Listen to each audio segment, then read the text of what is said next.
학생 여러분 안녕하세요. 논술구술 한입시사 김정환 강사입니다.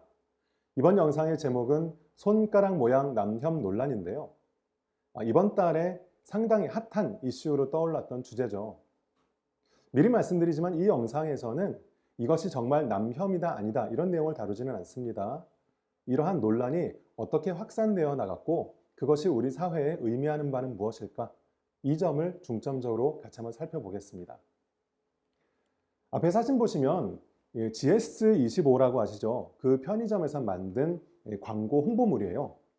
캠핑 가자라고 해서 캠핑 관련한 어떤 이벤트를 마련했던 모양인데 이 홍보물이 나오자마자 이것이 남성 혐오를 보이는 하나의 사인이다. 이러한 주장이 등장했던 거죠. 왜냐하면 저기 보시면 저 소세지를 먹는 손 모양 보이시죠? 저 손 모양이 지금은 없어진 극단적인 페미니즘을 표방했던 그리고 남성 혐오를 표방했던 메갈리아라는 그 사이트의 상징물과 매우 유사하다는 주장이 등장했다는 거죠. 둘을 한번 비교해 보시면 이렇지 않습니까? 왼쪽에 있는 것이 메갈리아의 손 모양이고 오른쪽에 있는 것이 이 소세지를 집어먹는 손 모양인데 이러한 의혹을 제기한 사람은 지금 없어진 저 메갈리아에 활동하던 그러한 세력들이 사회 여기저기에서 여전히 이런 식으로 암암리에 남성 혐오를 드러내고 있다. 이러한 음모론이죠. 일종의 이런 주장을 제기했던 것이죠. 자, 여러분들이 볼 때는 어떤가요? 과연 그래 보이나요? 앞서 말씀드린 것처럼 이 영상에서는 정말 저것이 남성 혐오다 아니다. 이러한 내용을 말씀드리려는 것은 아니에요. 다만 이 논란이 어떤 식으로 확산되어 나갔는지 그 점을 집중적으로 살펴보겠습니다. 관련 기사, 신문 내용을 같이 볼게요. 지난 1일 오전 10시 20분 온라인 커뮤니티 FM코리아에 게시물 하나가 올라왔다. 편의점 체인 GS25가 이날 오전 10시쯤 카카오톡으로 보낸 5월 행사 광고 이미지인데 몇 줄 밑으로 내려가면 밑에서 다섯째 줄 따옴표 같이 보시죠. 소세지를 저렇게 집어먹는 사람 있느냐?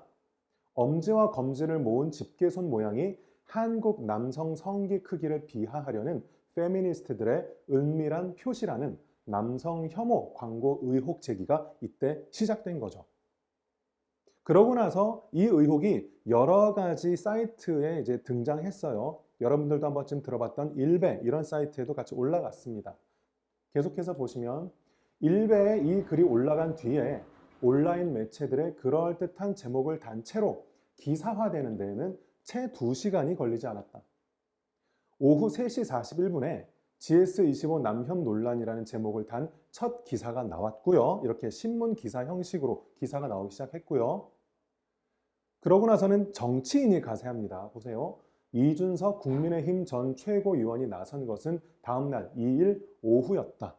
굉장히 빠른 속도로 하나의 의혹이 여러 사이트로 확대되어 나가고 기사 형식으로 만들어지고 정치인이 가세하는 굉장히 빠른 시간 내에 이런 일들이 벌어진 거죠. 마저 읽어보겠습니다. 중간 부분이에요. 한 커뮤니티에서 시작된 황당한 주장이 언론 보도를 통해서 공론장에서 사회적 이슈가 되고 결국 한 대기업을 무릎 꿇리는 데까지 단 하루가 걸렸다. 결국 그래서 GS25가 사과문을 발표하고 그 홍보물을 내렸거든요. 검증 없이 주장을 실어 나르는 언론과 커다란 스피커를 지닌 정치인의 입을 통해서였다. 그렇죠. 이처럼 하나의 의혹이 제기될 수는 있어요. 그런데 그것이 굉장히 빠른 속도로 소비되고 그 과정에서 어쩌면 그렇게까지 필요하지는 않은 논쟁들이 확산되어가는 모습이 우리 사회는 최근 들어서 자주 등장하고 있습니다. 이러한 양상을 짚어준 신문 기사를 한 가지 더 볼게요. 자, 보시죠. 다수 언론이 손가락 게이트 신봉자들의 주장을 그대로 중계했다. 이 손가락 게이트라는 말은 예전에 미국에서 있었던 워터게이트 사건이란 말을 따와서 어떤 대형 사건들을 무슨 게이트라고 부르고 있는데요. 그것을 이제 손가락 게이트라고 이름을 붙인 거예요. 손가락 게이트 신봉자들의 주장을 그대로 중계했다. 상업주의에 물든 언론사에게는 짧은 시간에 쉽게 써서 조회수를 확 올리기에 최적인 소위 가성비 갑인 소재였겠다. 그렇죠. 사람들이 얼마나 많이 관심을 가지고 금방금방 보겠어요. 언론사 입장에서는 빨리빨리 조회수를 늘릴 수 있는 아주 손쉬운 도구죠. 손가락 게이트 신봉자들의 주장이 마치 타당한 근거가 있는 말인 양 퍼나르거나 어떤 전문가라고 밝힌 익명의 댓글을 이용해서 헛소문에 힘을 실어준 보도도 나왔다. 밑에서 네 번째 줄 보시면 이런 기사를 쓰는 목적은 과연 뭘까요? 그렇죠. 언론 입장에서는 그렇게 조회수를 늘려서 이익을 창출하는 것이고 정치인들의 입장에서는 그렇게 관심을 끌어들여서 정치적 지지를 높이려는 것이겠죠. 사람들이 원해서 클릭 수가 올라가서라는 이유를 대기에는 그런데 이런 식의 보도가 우리 공동체에 가져올 해악이 너무 크지 않느냐라는 문제를 제기하고 있습니다. 지금 이러한 모양새는 우리 사회에 아주 자주 등장하고 있는데요. 사실은 인간이 살고 있는 사회라면 어디서나 많이 등장하는 모습의 일종일 수 있어요. 앞에 보는 분은 헨리 데이비드 소로라는 분인데요. 이분은 이 1800년대에 사셨던 분입니다. 미국의 철학자인데요. 이분은 월든이라는 책으로 아주 유명해요. 이 월든이라는 책에서 뭐라고 하셨냐면 이분이 사람들이 소문에 어떤 식으로 휩쓸리고 그리고 그러한 무비판적인 생각 속에서 얼마나 헛된 시간들을 보내는지 이런 점들을 굉장히 날카롭게 통찰하신 모습을 이 책에서 드러냈는데요. 그래서 이 내용이 2020학년도 연세대학교 논술 제시문에도 나왔습니다. 그만큼 우리 사회에 시사하는 바가 많은 주제이고 역사와 인간의 보편적인 내용과도 관련이 있는 내용이기 때문일 거예요. 그 제시문의 일부를 같이 한번 읽어보겠습니다. 보시면 2020년도 연세대 사회계열 논술 문제 제시문 바로 나왔는데요. 읽어볼게요. 나는 신문에서 기억할 만한 소식을 읽은 적이 없다. 내가 기억에 오래 남는 그러한 기사를 읽은 적이 없다는 거예요.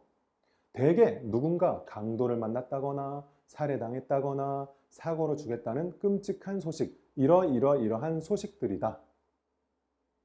그렇죠? 밑에서 다섯째 줄 점점점 뒤에 보세요.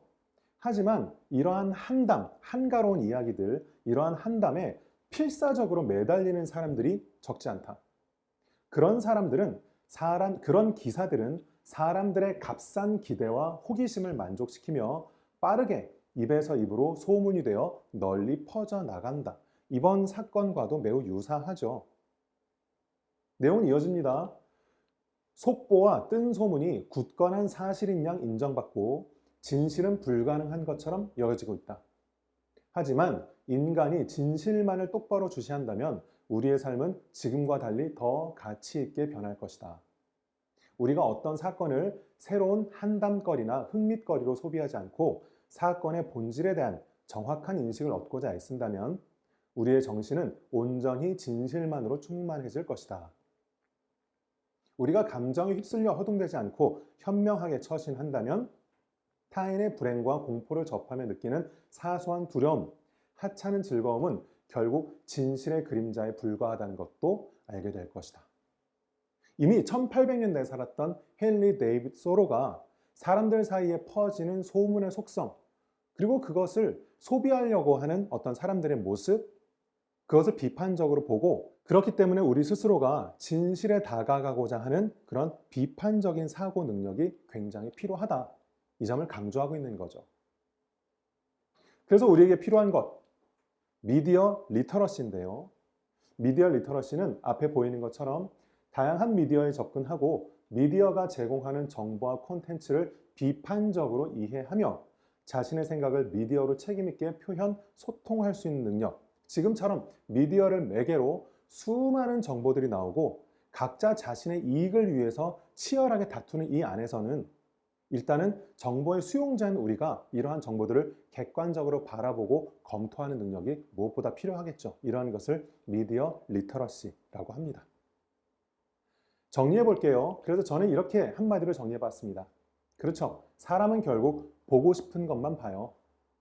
이것은 나쁜 것, 좋고 나쁨의 문제는 아닙니다. 원래 사람이 갖는 속성이죠.